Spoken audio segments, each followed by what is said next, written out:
So first of all, I would like to thank the New York Architectural Forum, as well as the jurors and the committee members for selecting us. And I would like to thank our friends for coming today to our presentation. So first, before all, we would like to give you some precision regarding who we are.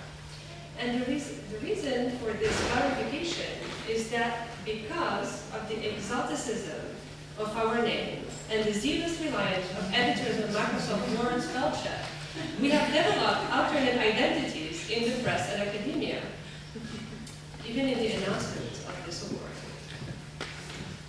Let alone the misconception regarding our office acronym, as you can see. Jokes put aside, we are a 5-person firm, and we work as a horizontal team. We are based out of Los Angeles, Toronto, and Fez, Morocco. We often collaborate with a large network of colleagues and friends whose specialties range from engineering, geography, history, economy, to preservation and material science. Then who is the real beast? It all started with 2 friends who shared the same ideals, the designers of various disciplines, through joining forces to build a better tomorrow. The better tomorrow for us is one that is lenient. Let me explain what we mean by lenient, which could be wrongly assimilated to the S word, which is sustainable.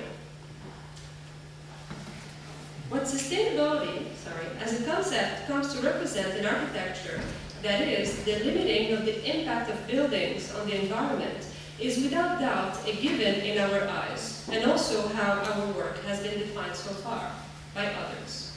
For sure, it will soon become an integrated part of the discipline of architecture, such as digital tools, rather than an added bonus. Considering the impact of construction and buildings on the environment, but also on the social fabric of the city, is a crucial part of our practice. However, while defining this characteristic of our practice, we try to avoid the S word by all means, since it beholds a multitude of definitions and layer of vagueness, a vagueness that Mark Yarkenbeck best describes as fuzziness, which renders the word completely meaningless today. Instead, we prefer the word leniency, which we are indebted to Lars Lara, and that we more precisely define in our own practice as the conscious gauging of the built environment in order to limit impacts both on the ecological and financial levels. The appropriate methodology to best apply this concept of leniency is one of multi-performance, where architecture, landscape, infrastructure, and social benefits are optimized. Often, either the client or the project's context prevents us from fully applying our methodology. But more often than not, we attempt to find alternative routes to reach our goals through the support of awards, grants, non-profit organizations, municipal funds, and thanks to the awareness campaign and program. We would be lying if we said that our approach is an easy form of practice, but we find it so far highly rewarding. And keeping a touch of humor certainly helps keeping us safe. Thus, reimagining the future along our concept of leniency is for us a manner to delineate the future that we wish would come to be. Foresight as a design methodology in its own right is thus at the very core of our practice, since we are always conscientiously aiming for a better tomorrow. Of course, better along our own subjective lens, which privileges environmental and social inclusion. More precisely, our practice has developed throughout the years tools to achieve our goals for leniency, such as innovative energy approaches, public involvement, and integrated infrastructure.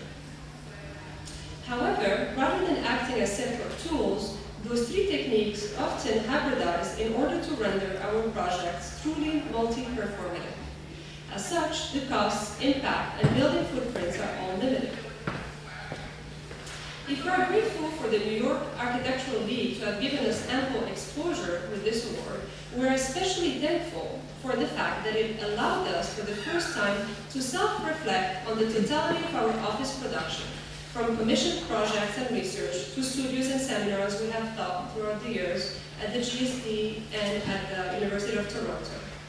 This introspective exercise helped us unveil more clearly not only the ramification and the unforeseen implication and limits of our approach, but also its genealogy. So, where did it all begin? Of course, at the GSD, whose large greenhouse design fostered an interdisciplinary spirit and allowed Takako and I to meet and start working together from our graduate years on. To this day, the sum of our backgrounds leaves a clear imprint on our projects. Beyond the architecture of the GSD, several key people inspired us to view the design disciplines as fully integrated and collaborative, from the scales of materials to that of regions. Our multi-performative methodology for a lenient future has also its roots in the fact that we practice in the developing world. In fact, in contexts where resources are scarce, infrastructure obsolete, budgets limited, and pollution rampant, we were forced to find innovative solutions that act as all-in-one. Despite the platform it offers us for innovation and for testing our approach, we remain careful while working and doing research in the developing world, as we sense that the reality and needs of the local inhabitants could be easily blurred by the romanticizing eye of the Western or Western-trained designer. Moreover, our approach has been shaped by our work in arid context. Once more, the limits imparted upon us by the harsh climate and hypersensitive flora and fauna have taught us how to operate with very limited means and resources. The Out of Water project and ongoing research on innovative water technologies in arid climate that we have developed in collaboration with Leah Margolis, who's the head of the Material Research Center at the GSD, demonstrates our wish to investigate more in depth how to best design in deserts, which will soon loom to more and more urban areas in a future closer than we can imagine. When applied with the framework of our project, our multi-performative approach relies mainly on research and cross-fertilization between disciplines and even within projects inside our office. This drawing, that's also shown in the exhibition, is an attempt to represent the skeleton of this cross-fertilization. It demonstrates how certain key research projects develop themes with specific associated methodologies, such as water infrastructure and urban opportunism, which are in turn either incorporated into other projects or seeds of other projects. This drawing is the complete plumbing network, as the exhibition space did not allow us to display all of our projects. And finally, this is the network incorporating the projects that were commissioned or instigated in the past 2 months. We have decided to deconstruct this plumbing network by focusing on the analysis of one project, the Fez River project, and its different ramifications, and specifically focusing on 3 key projects. And now Takako will speak about the project. Hi. The Fez River Strategic Plan is a really good example to illustrate our multi-performative and integrated approach. It really shows how we try through a single project address not just the architecture, but also the economic, social, and ecological aspects of a site. It also allows us to demonstrate the fact that in order to create a multi-performative project, it's essential to have a multidisciplinary team. And in our case, in this particular situation, we worked with somebody, an economist, a historian, somebody, a construction specialist, industrial district expert, also a historic preservation expert whose specialty is Medina of Fez, also a systems expert.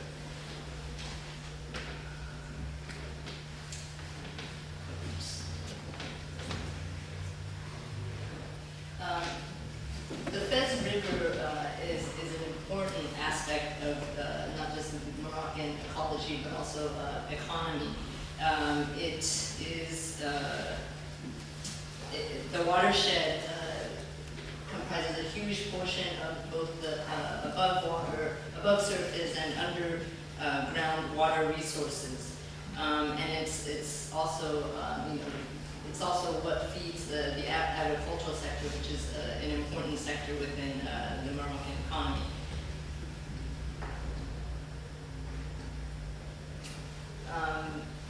We've, I guess, by looking at the Fez River within the context of its watershed, we've also realized that that the river is actually, it's most polluted when it leaves the Medina. So through our investigation, we found that there's something critical happening within the Medina. So what we've done was to identify measures not just at the Medina level, but also we've, basically the project works at two scales. We've looked at both the city scale, in which we have identified measures for addressing water quality of the certain contexts and adjacencies and land use, and also at the scale of the Medina.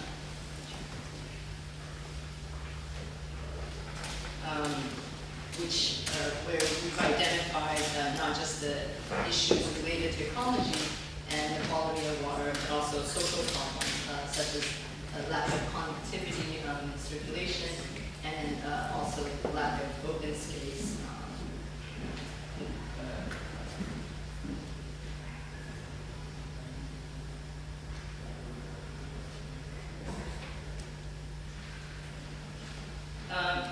Within the Medina, the water network defines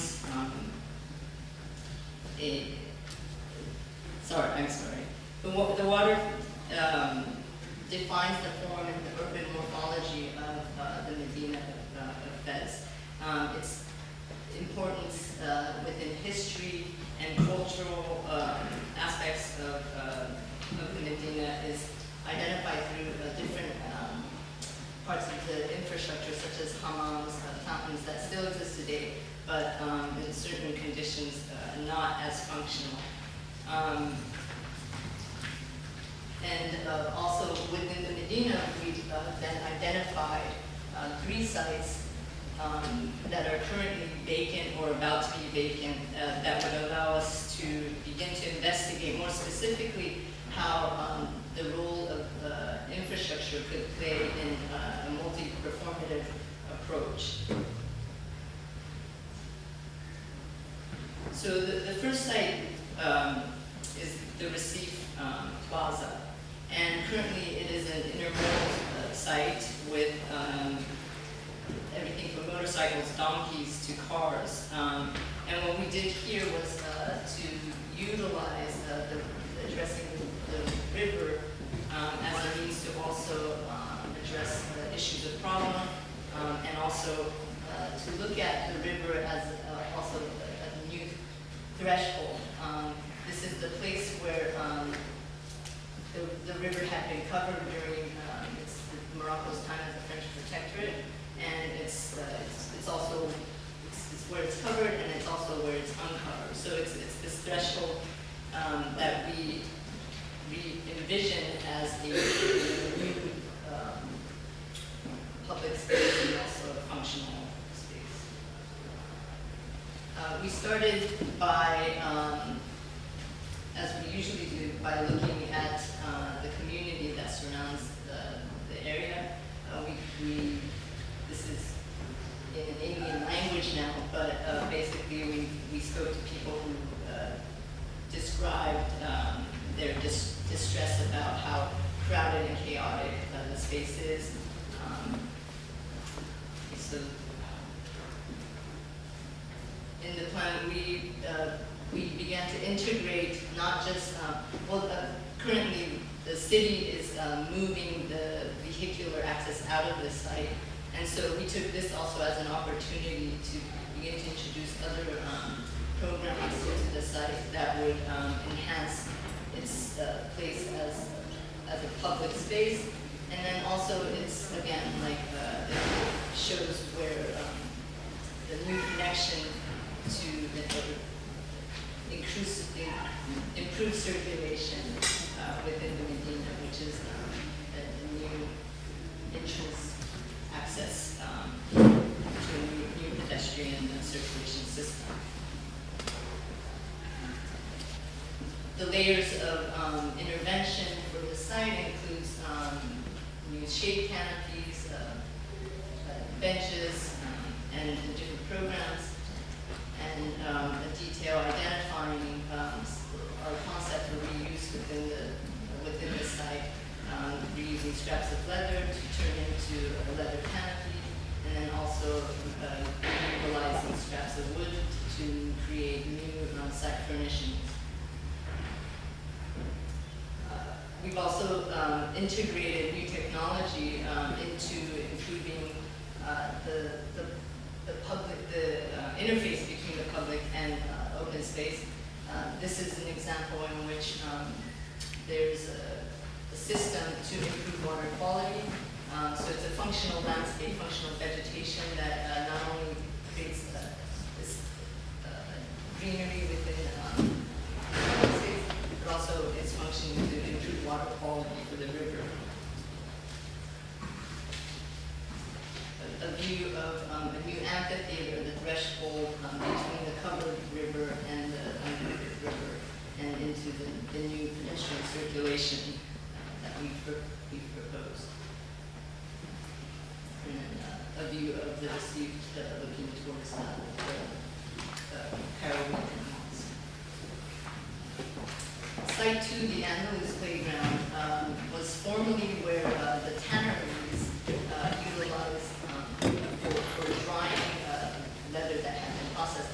But just recently, 2 years ago, it was turned into a parking lot. We took this site as an opportunity to address both the social and ecological component of this project, which is to provide the open space and also to remediate and improve water quality. Serving the immediate surroundings, we found that there's a larger population of children in this area than other parts of the Medina, which began to identify the need for more open space. And so the plan that we developed includes a large playground for children, also passive recreation, and then also constructed wetland. So the two work hand in hand. The ecological component that would also function to serve as a demonstration garden for children to understand how wetlands clean the water.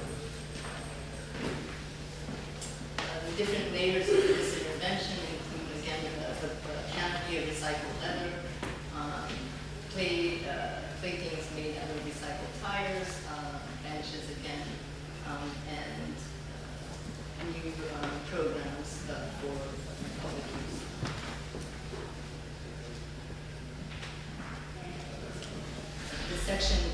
This section shows the constructed wetland I just talked about. In relation to the river, there's different kinds of vegetation depending on inundation, and those function to remediate the water, the stormwater before it enters the river. It also provides an amenity as vegetation for this site. A view of playground looking towards the Chouarra Tanneries, which is the third and final site we looked at. The Chouarra Tanneries is a functioning tannery, but is about to go defunct because the city is moving the tannery operations to an external industrial quarter.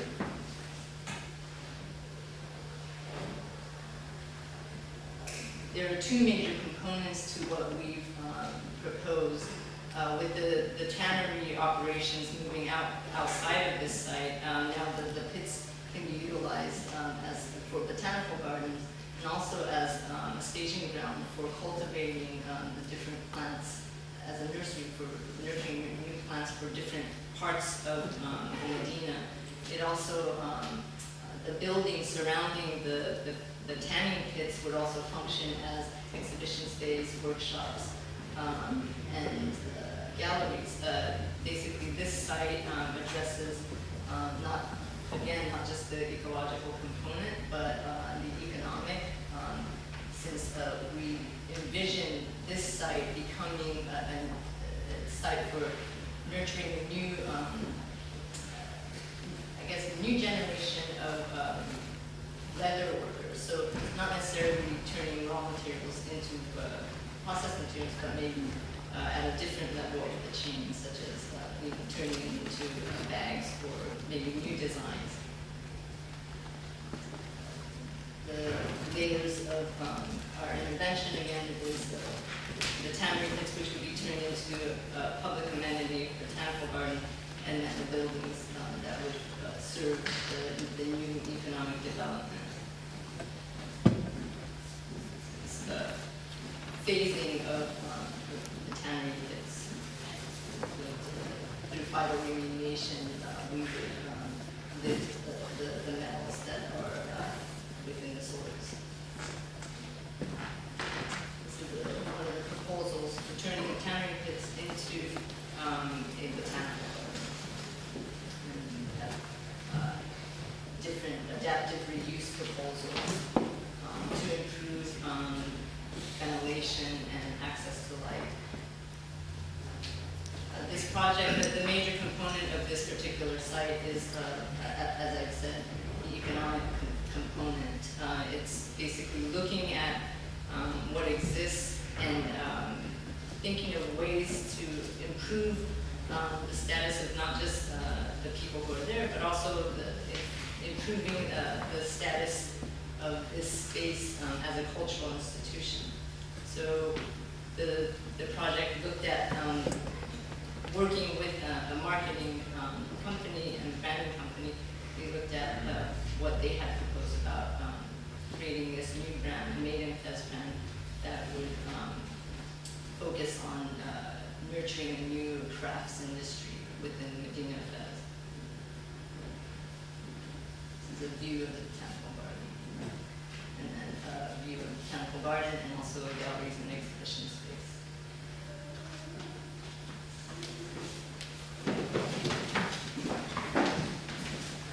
I promise I'll be very fast. Right now, the way that we want to end is kind of to show you the extent of this project and our practice, but not just the extent, but also where this project came from. The project actually started as my thesis at the GSD that I've developed under Hashim Sarkis, and which the year after became a manual for alternative construction in the Moroccan Medinas. And the main ambition of this thesis, and also of the manual, was to investigate how Medinas could be occupied and also rehabilitated without having to fall into the pastiche. That how we can use the restriction of the city as a World Heritage Site to generate a new type of architecture. So this was, for example, what I had proposed for the Rcif Plaza within my thesis framework, and this was again for another site. And again, what this thesis kind of allowed us to do is kind of to put a step in Fez and within Fez municipality, and to show what could be done and what's actually possible for this Medina. One other ramification of the project is the out-of-water project that you can see my one prototype exhibited here in the gallery, and which we have worked on in collaboration with the Abattoirs, and which kind of departed from our research in Fez on water remediation techniques, and on the fact that that river, even if it's not located in a desert, has lost about 3/4 of its flow. And we started this research with a group of graduate students at the University of Toronto, where both Riyad and I are professors. And one aspect of it, of course, was to try to analyze the available tools that exist today to collect water, to convert water, and also distribute water in efficient ways in arid climate, but also to see what are alternative futures for our cities in 50 years when a lot of major world cities would be located in desert areas. For the actual installation, we wanted to stress the interactive aspect of it. And since we had, if I recall correctly, about 50 panels, we wanted to find a way where the viewers can actually interact, sit down, and also take notes. And this is how it works. You just lift the lid and you sit down and you tilt the table where you have the legend. And then you can lift the panel and you can enjoy it. And this is the original exhibition and installation that was shown at the University of Toronto. Unfortunately, due to space restriction, we were only allowed to bring one toilet, and believe me, it was hell to bring it, since we're not allowed to bring from Canada toilets that are not low flush. And this is an example of the three typologies, and again, people looking at panels. And finally, the last project that also emerged from our experience with the FEST project is the curating of the first contemporary art biennale in Casablanca that was set in the old slaughterhouses of the city that were built in the 1920s. Slaughterhouse in French is called Abattoirs. And actually this event just happened on the 10th and 11th of April, again with a very, very low budget and small means. And what we've learned from the FEST project and we transferred here, I would say is more of a guerrilla approach. Since we have done research through DOCO.MO.MO, which is an association for the preservation of the modern movement, and we have shown to the mayor what could be done to the space. And apparently we convinced him, and we were allowed to have an event in the space. I'm not going to speak about the whole event, unfortunately, I'm just going to show you our own installation. But we did invite several people who came, among them Aziza and Chaouni. So this was our installation that was set in the space that was used to carve pieces of meat, the boucherie. And we took over the central aisle, and we have used, again, with very, very low budget, we used very cheap rope and also sheepskin, to create a set of different swings and mounts. And the reason for that is we wanted to do, to not just use reuse, but to do what I call a technique of détournement, which is to change the role that the hooks used to play, and also their symbol as symbols of death, and to turn them into a symbol of play. And so this was the actual installation, where we did hang the ropes in a set of, actually in a very specific perspective, and we placed different hammocks and swings. This is the space with the ropes before the swings. This is the space with the swings. And this is the swings being used. And finally, the hammocks being used. And again, people did things that we did not expect, and that was part of the fun as well, like you can see here. But we're very happy because the event was a huge success, and because of that, the slaughterhouse is going to be saved. Thank you for listening.